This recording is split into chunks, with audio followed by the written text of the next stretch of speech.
awesome story about Brian Shirley. He was not even committed to running for the national championship in the Hell Tour. He was just going to basically just be a ham and egger part-timer, come and go in the 34th running of the Hell Tour. He turns around and wins the Summer Nationals Championship. We're going to talk about that. We're going to talk about all these people. Coming up on the program in just a few moments, Freddie Carpenter will be joining us. We're going to go right to Freddie Carpenter, the boss behind Kryptonite Race Cars. We're going to talk to him about his crazy win over Logan Robertson and the other gentleman in the pack of the UBB Memorial on Friday night at I-77 Speedway in West Virginia. Kyle Thomas will be joining us very shortly. Brian Shirley, Nick Hoffman, Robbie Cyrus. Sounds like a bunch of musical artists, doesn't it? Sounds like a law firm. We're going to have all these gentlemen on the program or whatnot. We're going to preview the Buckeye Late Model Dirt Week. We're going to preview the Kings Royal at Eldora Speedway, which actually kicks off tonight. If you want to say it kicks off tonight, it does kick off tonight because for the 200th time, the USAC AMSOIL National Sprint Car Series, which I had the privilege to announce these guys down at Bubba Raceway. Shout out to Bubba, Tom, and Ken, and Candace, and everybody there at Bubba Raceway Park in Ocala. By the way, the rumors are still spreading, saying that the track's shutting down, this and that, or whatever else. They're still kicking wing. Matter of fact, they tried to do some kind of a big demolition derby stunt show last Saturday, and go figure, plagued by weather. So, but nonetheless, I had the privilege to go see and announce the AMSOIL sprint cars, the USAC guys. They put on a phenomenal show. They will be at Eldora Speedway for their 200th race tonight at Eldora Speedway. That is the kickoff to the Kings Royal weekend. The Kings Royal this year is paying $175,000. How did the late Burt Reynolds say it on Smoke in the Bandit? $175,000. $175,000. Hell, I just want to get me a sprint car.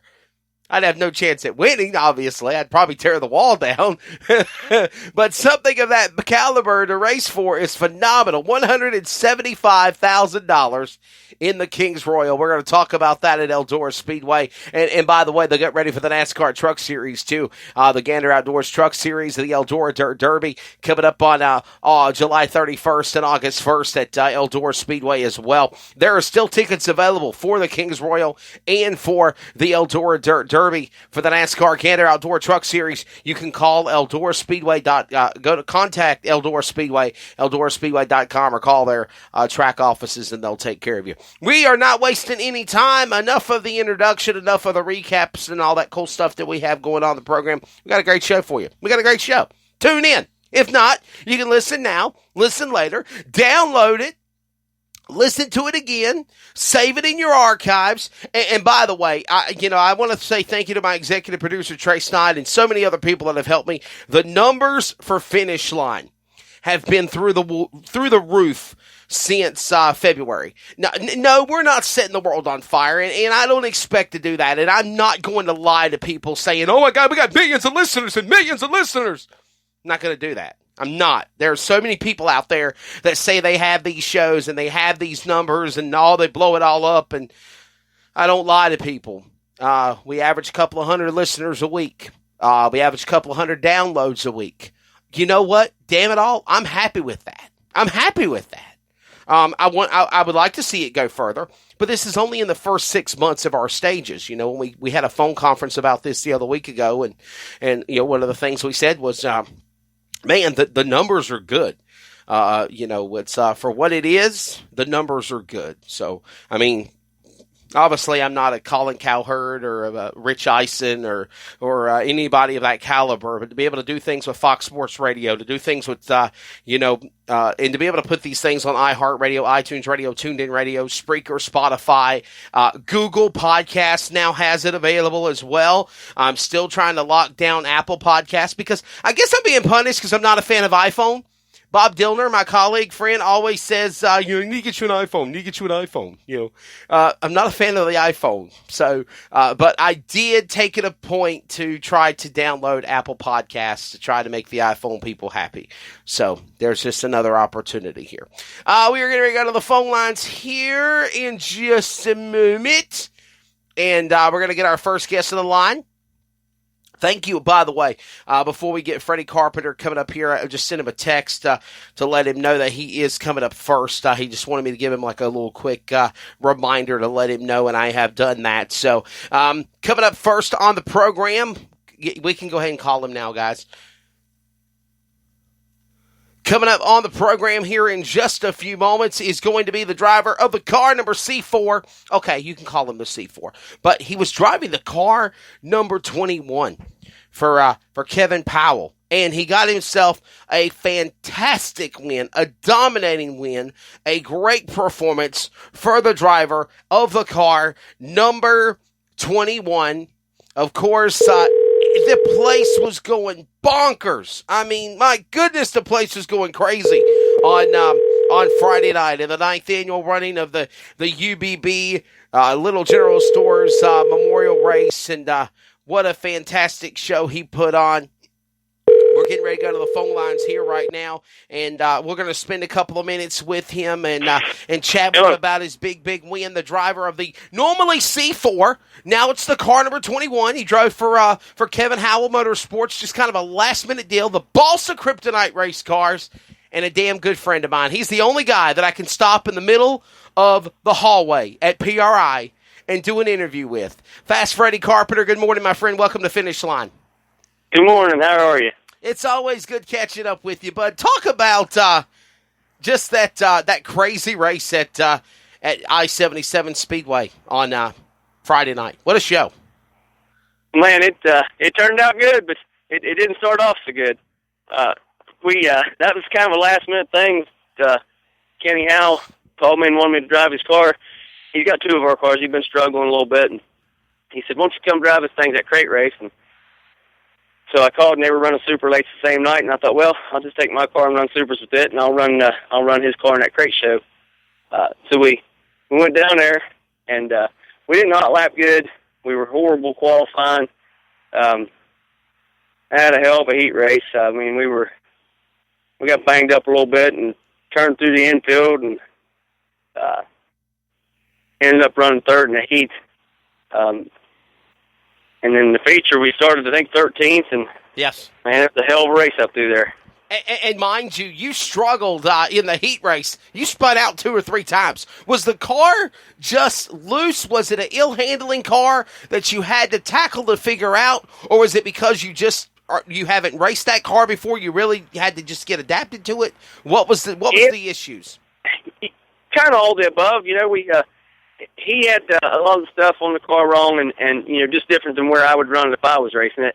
And different drivers have their own preference to how they want things. But between trying to get the car tuned in, and I hooked a rut and it turned me up into a guy on the outside of me, and he dumped me on the next corner because I think he thought I tried to run over him. But and I ended up spun out in the infield under that deal, and then there was another car that turned clear sideways in front of me going down the backstretch, and I thought he was going to wreck, and I still don't know if he saved it or if he wrecked or not, but I was right on him when he turned clear sideways, and that's, I went through the infield to miss him. It was just, the heat race was a handful. We got back to the track. But we went to the tail there close to the end of the heat race and come back to third, I believe, third or fourth in the heat we come back to. So by going to the tail and having a couple seconds to think and not being amongst the crowd, it gave me a few seconds to figure the car out. For sure. Freddie Carpenter joining us here on Finish Line, winner of the UBB Memorial. You know what, Freddie? So many accolades, so many successes. People hear the name in the Mid-Ohio Valley, Freddie Carpenter, they just light up. They're excited. Fast Freddie. I remember the first Smart Series race I announced at Elkins Raceway. I don't know if you remember that, the Steel Block Mid-Atlantic Racing Tour. Chris Hamner still, and I was and Tim Southern. I was the announcer of that deal. You won the first race at Elkins Raceway in Cairns, West Virginia. And that was a long, long time ago. That's how long me and you've known one another. And then, of course, that's still block cars. You run supers. You've run pro late models. Did you not realize, or as long as Fast Track has been in inception, what took so long to get that first Fast Track touring win?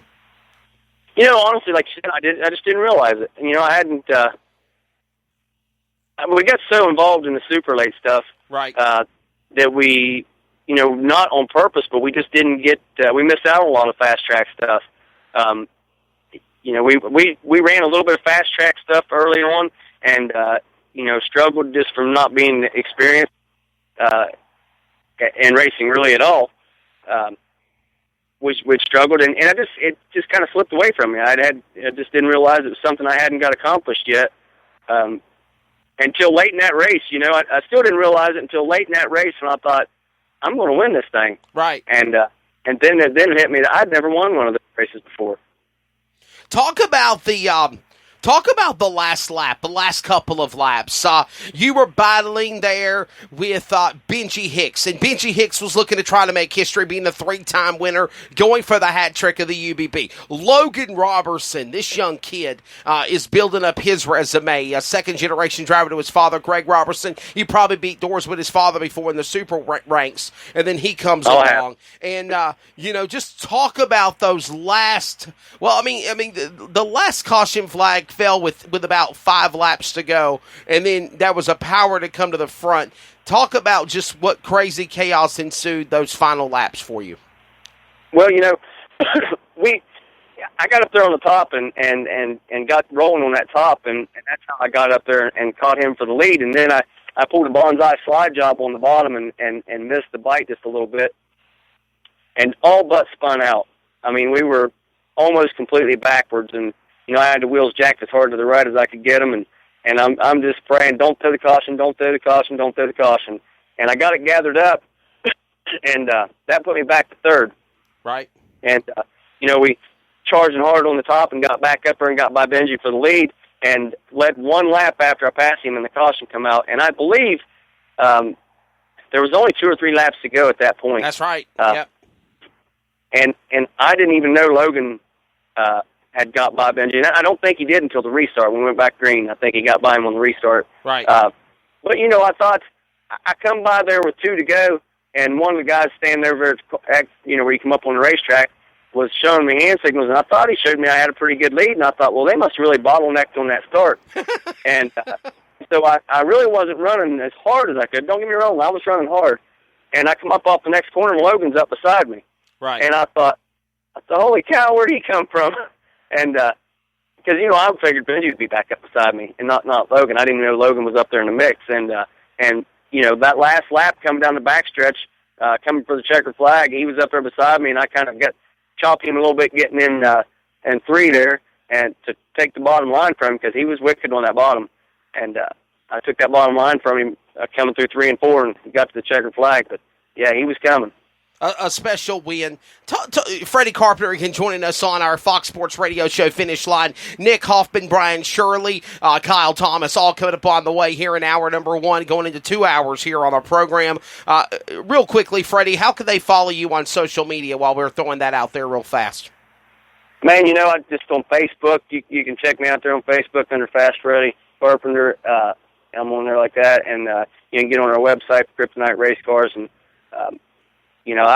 I got a Twitter page, but haven't been on it in probably 3 years, so I can't tell you anything about Twitter.